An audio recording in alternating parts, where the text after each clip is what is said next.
Les témoignages viendront, vous les verrez plutôt dans cette vidéo, du fait de son appartenance religieuse, du fait de son appartenance à la communauté musulmane.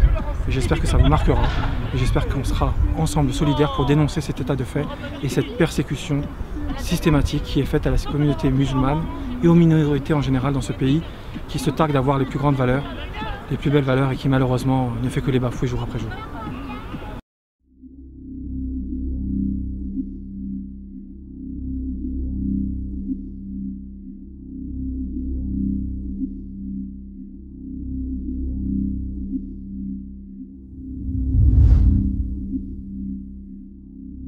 Je passe avec mon scooter. Là, j'ai vu une patrouille de police, arrêtez, j'ai pas calculé, moi je m'en fous, je suis en règle, je les calcule pas. Et je vois qu'ils descendent et qu'ils se dirigent vers le jeu. Donc je jette un coup d'œil, par curiosité, et je vois qu'ils se rapprochent de la femme qui faisait son sport. Elle demandait rien à personne, sa fille a joué, elle demandait rien à personne. Ensuite, on a vu la police s'arrêter là, ici. Ils se sont arrêtés, ils sont direct venus sur la dame. Pendant que je m'adonnais à l'une des activités sportives sur la place, donc il y en a trois qui se tiennent à l'arrière avec leur flashball un peu, comment on dit ça, on va dire au niveau, qui tiennent contre leur torse, on va dire en garde quoi. Et les trois autres en fait m'encerclent quoi au niveau de l'installation sportive. Il y en a un qui se met vers la droite, un au milieu et un vers la gauche. J'étais totalement encerclée quoi. Elle ne demandait rien à personne, elle voulait déranger personne. Qu'est-ce qu'ils ont fait? Ils se sont mis à plusieurs autour d'elle. Ils l'ont fait descendre du vélo. C'était des hommes, ils sont à 3-4 sur elle. Ce qui se passe, c'est qu'en fait, le policier qui était censé m'identifier ne veut plus m'identifier par rapport à ma photocopie d'identité. Il m'a dit, moi, ça ne me convient pas, c'est de la merde, ça vaut rien. Il me faut autre chose, il me faut votre pièce d'identité. Et moi, je lui explique que quand je suis en fait à proximité de mon domicile et dans les alentours et des sorties de détente familiale, je n'ai pas mon sac à main avec moi, je ne prends juste une petite sacoche avec le strict minimum, et à savoir ma photocopie de ma pièce d'identité. Et lorsque j'ai décliné mon identité ainsi que mon adresse et ma date de naissance, ça ne leur convenait pas non plus.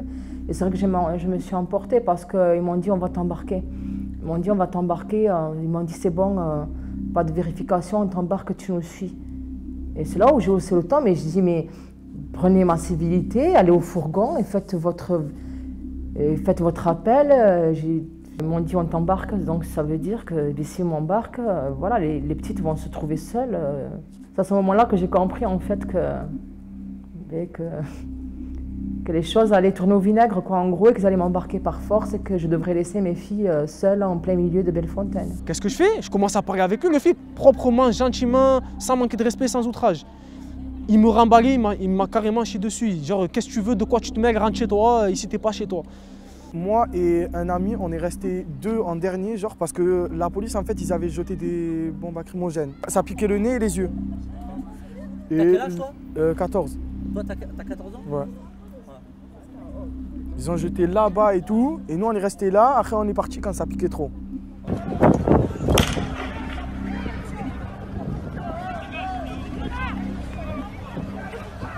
Et je vois qu'il la traîne, je dis oh, mais je commence à péter un plomb, je dis oh, mais qu'est-ce que vous faites? C'est une femme et tout, vous avez pas honte ou quoi? Ils se sont assis sur elle, ils ont fait la misère et tout, après ils l'ont menotté, ils l'ont rentré dans le camion. Et moi, qu'est-ce que j'ai vu? Quand j'ai vu ça, ça m'a choqué. Je commence à réagir et tout. Même tout le monde, tous les petits et tout, ils commencent à réagir. C'est parti en sucette. Et le truc, c'est quoi? C'est qu'ils l'ont tiré, ils s'occupaient. Et sa fille, elle était là en train de jouer. Elle pleurait, sa fille. Elle était là, sans personne. Elle était là au jeu, posée. Elle était là.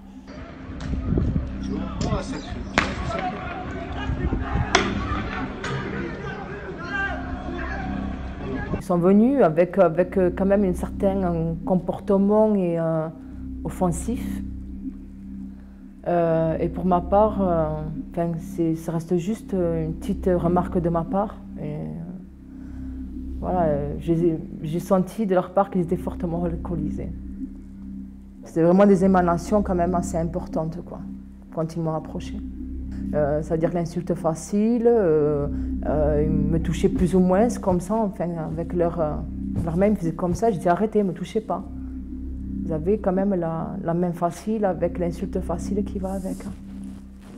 Et ça m'est arrivé de prendre des contrôles et les flics ils sont là, ils te parlent gentiment, qu'est-ce que tu fais dans la vie, nanani, nanana, ça se passe bien ton travail. Là eux c'était pas pour ça. Eux ils sont venus pour faire de la répression, pour, je sais pas, ils sont venus avec un ton, genre vous êtes pas chez vous.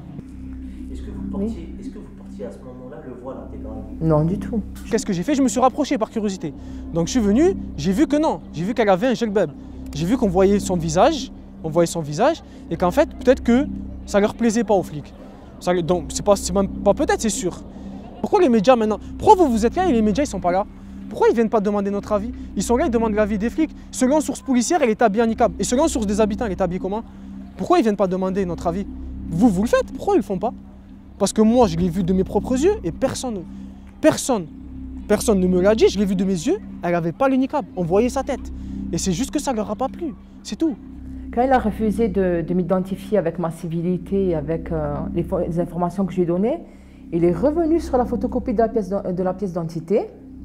Donc il a commencé à la regarder de façon nonchalante en me disant « Bon, ben, on va faire avec, avec ta photocopie de mauvaise qualité, mais par contre, il faut que tu enlèves carrément ton voile. » J'ai dit « Non, là, c'est...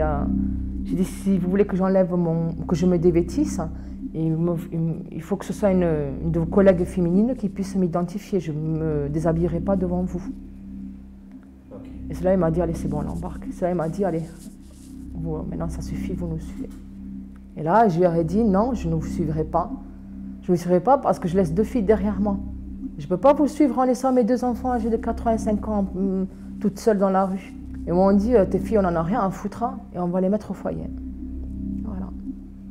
S'il n'y aurait pas eu quelques habitants comme nous et tout, sa fille elle serait encore là en train d'attendre sa mère ou en train de pleurer. Je marque une certaine résistance à ne pas vouloir les suivre en disant je ne peux pas laisser mes filles, je ne peux pas laisser mes filles. Moi, je suis bloquée sur mes filles, quoi.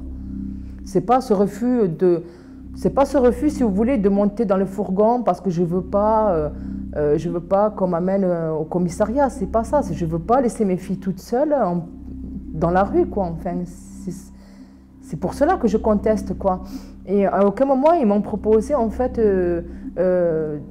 d'appeler une personne, ne serait-ce que le père de mes filles, de dire voilà madame, on va vous amener au commissariat pour outrage ou ce qu'ils veulent.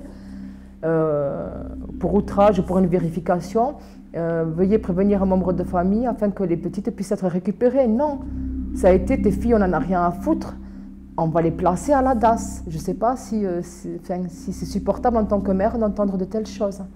Une femme en niqab refuse de retirer son voile lors d'un contrôle de police. Une interpellation très mouvementée. La scène est alors filmée par un habitant et se met à circuler sur les réseaux sociaux. Première fois que je vois la réalité et le papier.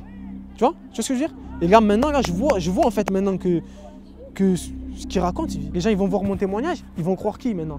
Ils vont croire le mec qui était à 5 mètres ou les sources policières ou la dépêche du midi ou le Parisien qui n'était même pas là, qui sortent même pas de leur bureau. Comment dirais-je, les festivités quoi, dans le fourgon, c'est-à-dire tout un arsenal, tout un éventail et un panel d'insultes, les unes plus crues que les autres. Il y a un policier qui me dit ah ben c'est bon, on t'a eu. Et au passage, je rajoute, on a bien profité. On a bien profité, à savoir de me toucher, de me palper, de me jeter au sol et de me menotter. Un autre me dit que des musulmans comme moi, il en a tué au Moyen-Orient, en Afghanistan, et qu'ils déféquaient et urinaient sur leurs cadavres. Et que bientôt, il fera pareil avec nous ici. Voilà, quoi. Après, c'est beaucoup d'insultes. Hein. J'ai pris des insultes du style un sale p***, puis-moi la belle maintenant, espèce de sale qui n'est même pas baisé. De toute façon, t'es trop moche et trop grosse pour être ni Voilà, les propos auxquels j'ai droit quoi, durant nos transports. Quoi, voilà. On va dire littéraire, hein, dans leur style qui leur est propre. En fait, ce même policier en fait, m'a dit, moi, de toute façon, je me branle ton voile, je me branle tout le temps quand je pense aux musulmanes, je me branle le soir, je me branle pendant le service. Il me filmait, il a pris son téléphone, il m'a filmé avec, durant mon transport dans le fourgon. Il m'a dit aussi, il m'a menacé en me disant qu'il allait me mettre une balle dans la tête.